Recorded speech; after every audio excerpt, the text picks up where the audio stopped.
नमस्कार, मैं हूँ वरिंदर कौशल। अभी हमारे साथ स्टूडियो में हमारे मेहमान मौजूद हैं। आज हम चर्चा करेंगे धीरेंद्र शास्त्री जी के ऊपर, जो कि बागेश्वर महाराज धाम के आचार्य हैं। उनके ऊपर काफ़ी ज़्यादा प्रश्न उठ रहे हैं। उनके ऊपर प्रश्न उठ रहे हैं, आज उसी को लेकर हम इनसे चर्चा करेंगे कि क्या कारण है कि लोग कुछ उनको चमत्कारी मान रहे हैं, तो कुछ उनको कह रहे हैं कि उनके पास स्त्री है, जिसके कारण जो भी वो चीज़ बताते हैं वो सत्य होती है। तो आज हमारे साथ उपस्थित है हमारे स्टूडियो के बीच में शरद अवस्थी जी, नमस्कार, विजय भारद्वाज जी और पंडित जगत गुरु हरिओम विशेष जी। अब हम इन्हीं से जानते हैं कि जो कहा जा रहा है कि धीरेंद्र स्वामी जी शास्त्री जी एक जो भी चमत्कार करते हैं, क्या ऐसे चमत्कार हो सकते हैं, वो हम इन्हीं से जानते हैं। पंडित जी, जैसे कि आजकल चल रहा है धीरेंद्र शास्त्री जी को लेकर कि वो चमत्कार कर रहे हैं, कहा जाता है कि जब उनके आश्रम के बीच में कोई आता है तो वो पर्ची के ऊपर लिखकर उसकी समस्या और उसका समाधान दोनों बता देते हैं कि उसकी क्या समस्या है, क्या उपाय है। क्या कोई ऐसी विद्या है जिससे इस तरीके का कुछ पता लग सकता है? बिल्कुल सही है ये बात, क्योंकि चमत्कार हमारे मन से ही प्रकट होते हैं। और चमत्कार जैसे ही हमारे तपस्या, जिस व्यक्ति की जो तपस्या होती है उसके अनुसार उसको ये सिद्धियां प्राप्त होती हैं, जिसके अनुसार वो चमत्कार कर पाते हैं।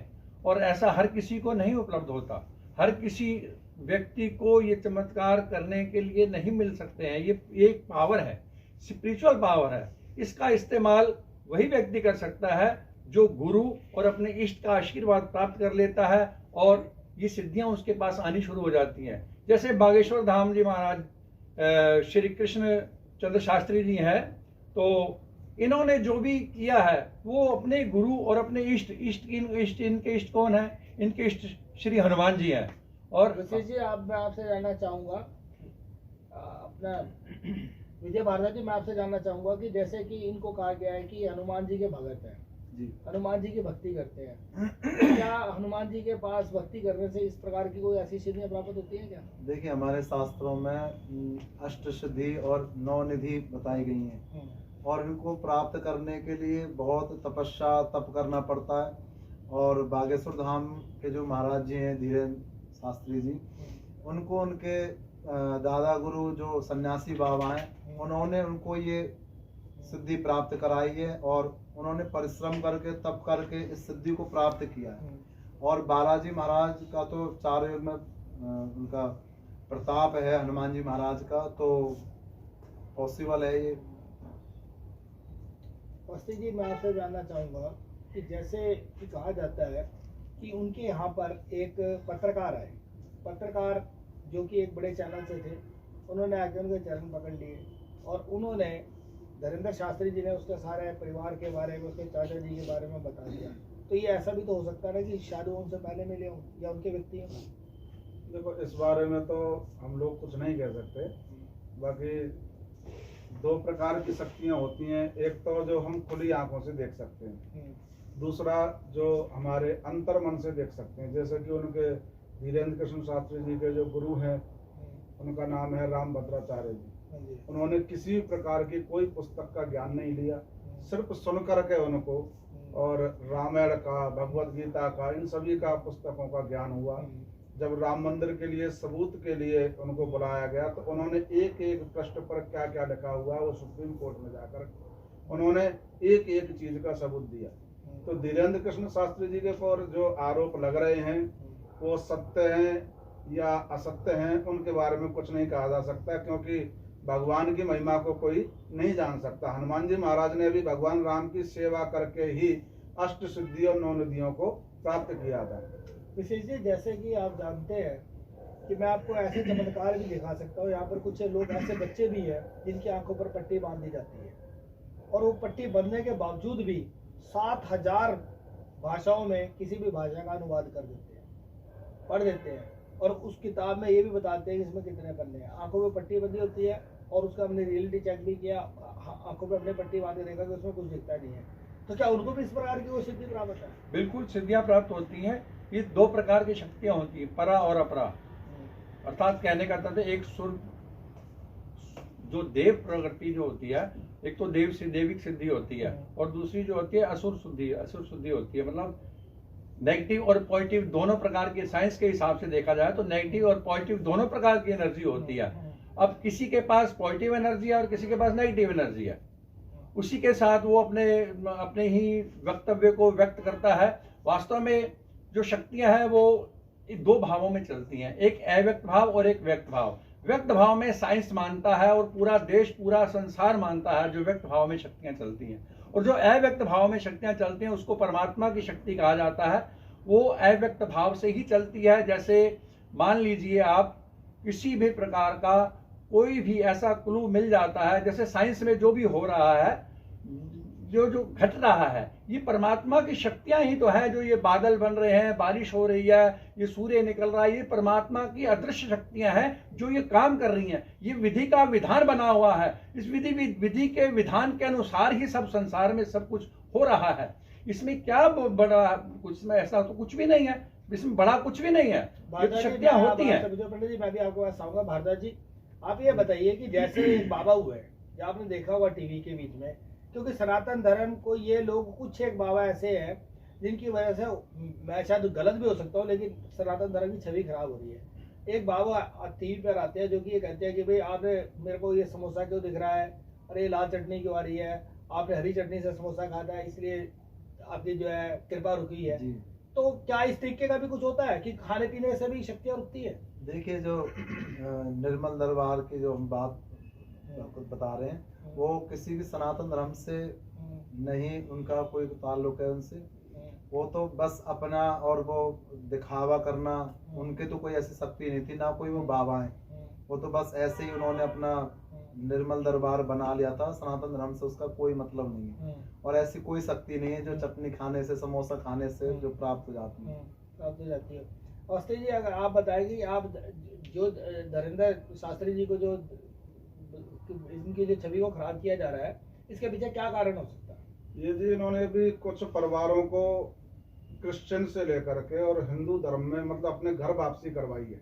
जहाँ रायपुर में इनकी कथा चली थी तो उन्होंने कई परिवारों को अपने घर वापसी करवा दी, जिसमें क्रिश्चियन जो मिशनरी है जो कुछ रुपयों का लालच दे करके और छोटे तबके के लोगों को और दूसरे धर्म में परिवर्तन कर रहे हैं, तो उनके बहुत बड़ा पेट में दर्द उठ रहा है। धीरेन्द्र कृष्ण शास्त्री ने तो कभी नहीं कहा कि मेरे अंदर शक्ति है। वो जो भी कहते हैं सन्यासी बाबा की या कहते हैं कि बालाजी महाराज की, उन्होंने कभी नहीं कहा कि मेरे अंदर शक्ति है या कोई मैं चमत्कार करता हूँ। ये तो बाबा की कृपा है, गुरु की कृपा है। सब जानते हैं जिसके ऊपर गुरु की कृपा हो जाए तो वो फिर संसार से बिल्कुल अलग हो जाता है। ऐसा कोई संसार में कार्य नहीं जो वो ना कर सके। विशेष साहब, आपने कभी, पंडित जी आपने कभी ऐसी कोई सिद्धि प्राप्त करने की कोशिश की जिससे कि आप भी कोई अच्छा भविष्यवक्ता बन सके, आप भी कोई जो लोगों की समस्या है उनको अपनी शक्ति से दूर कर सके? देखिए, वास्तविकता क्या है, सिद्धियां प्राप्त करने वाला परमात्मा को प्राप्त नहीं होता। सिद्धियां करने वाला अपनी सिद्धियों के द्वारा संसार में विचरण करता है। ये सब जितना भी साम्राज्य अपना स्थापित कर सकता है, इससे ज्यादा इससे कुछ नहीं। परमात्मा से कनेक्ट होता है, लेकिन एक लिमिट होती है। हर बुद्धि की एक लिमिट है, उस लिमिट के अनुसार ही वो कार्य कर पाता है। इससे ऊपर बुद्धि नहीं जाती। जैसे कि मान लो द्रौपदी चीर हरण के समय सभी एक से एक महारथी वहां बैठे थे, लेकिन किसी की भी पेश नहीं चली। ऐसा ही संसार में भी जैसा पहले हुआ वैसा अब भी हो सकता है कि जब किसी भी धर्माचार्य की ना चले तो किसी एक धर्माचार्य की बात को मानकर उस पर विश्वास किया जाएगा और उसके पीछे दुनिया चलेगी। जैसे जी भारद्वाज जी, जैसे विशेष साहब ने बताया पंडित जी ने कि द्रौपदी के चीर हरण के समय वहाँ पे बड़े बड़े योद्धा बैठे थे, बड़े बड़े पंडित बैठे थे, बड़े बड़े ज्ञानी और गुरु बैठे थे, लेकिन उनकी नहीं चली। क्या कारण था कि वो लोग जो है उसकी मदद नहीं कर पाए? और जब उन्होंने भगवान श्री कृष्ण जी को पुकारा तब भगवान प्रकट हुए और उन्होंने किया। देखिए, 5 पांडव जो थे जुए में सब कुछ हार चुके थे, लास्ट में द्रौपदी को भी हार चुके थे। उस समय द्रौपदी को भी अपने ऊपर अभिमान था कि मैं 5 पतियों की पत्नी हूँ तो मैं अपनी रक्षा कर सकती हूँ। तो पतियों को भी पुकारा तो वो भी, उन्होंने भी सिर झुका लिया नीचे उसके बाद फिर सोचने लगे कि मैं क्षत्राणी हूँ, मैं स्वयं अपनी रक्षा कर सकती हूँ, और बहुत प्रयास किया रक्षा करने का। जब कुछ ना कर पाए तब भगवान श्री कृष्ण को पुकारा। तो वहां तो पांचों पांडवों ने अपने सिर को झुका लिया था, तो द्रौपदी ने फिर भगवान श्री कृष्ण को पुकारा था। तो श्री कृष्ण ने अवस्थी जी, अब मैं आपसे एक लास्ट प्रश्न पूछना चाहूंगा कि आप ये बताइए कि जैसे अब इस समय बाबा उत्पन्न हो रहे हैं कि जो अपनी शक्ति से किसी भी चीज को रोक देते हैं, ठीक है। अब जैसे अभी नहीं क्या धीरेन्द्र शास्त्री जी के बारे में बात कर रहे हैं कि ये एक पत्र चिट्ठी के ऊपर लिख के दे देते हैं, बता देते हैं क्या समस्या और समस्या को बात करते हैं। क्या उस समय कोई इस तरीके का आचार्य या कोई शास्त्री नहीं था? देखो, धीरेन्द्र कृष्ण शास्त्री जी ने जो ये कार्य किया है दूसरों की समस्या को मिटाने का, ये हमारे रामचरितमानस में एक चौपाइयाँ लिखी हुई हैं। अगर आप उनका हिंदी अनुवाद करते हो, या हनुमान चालीसा जो है, हनुमान चालीसा में स्वयं लिखा हुआ है कि होय सिद्ध साखी गौरीशा, जो यह पढ़े हनुमान चालीसा, कि जो हनुमान चालीसा को पढ़ता है ये स्वयं सिद्ध है और भगवान गौरी शंकर। तो हनुमान चालीसा की एक चौपाई को यदि आप स्वयं भी पढ़ते हैं तो आपके बिगड़े हुए काम स्वतः ही बनने लग जाएंगे। वो एक रास्ता दिखाने वाले हैं, जो आपको रास्ता दिखाते हैं कि आप इस हनुमान चालीसा की इस चौपाई का पाठ करें, इस चौपाई का पाठ करें। तो हनुमान चालीसा तो स्वयं सिद्ध है, और वो तो एक जरिया बने हैं, जैसे एक गुरु। भगवान के और मनुष्य के बीच में कौन होता है? गुरु। अच्छा, विशेष जी आप बताइए कि आप सनातन धर्म के बारे में, जो हमारे दर्शक इस समय आपको देख रहे हैं और सुन रहे हैं, आप क्या संदेश देना चाहेंगे? ये एक बहुत बड़ी साजिश है धीरेन्द्र कृष्ण शास्त्री जी के खिलाफ, सनातन के खिलाफ। इसका बहिष्कार होना चाहिए। मैं इसके लिए सहे दिल से और अपने सनातन धर्म की रक्षा के लिए मैं प्रतिपल 24 घंटे 7 डेज मैं उसके लिए प्रत्युत्तर में धीरेन्द्र कृष्ण शास्त्री के साथ हूं और उनके समर्थन करता हूं, क्योंकि हमने इस सनातन धर्म के खिलाफ षड्यंत्र करने वालों का नेस्ता, जो इनके इरादे हैं, इसके इरादों को नेस्ताभूत करना है हमने।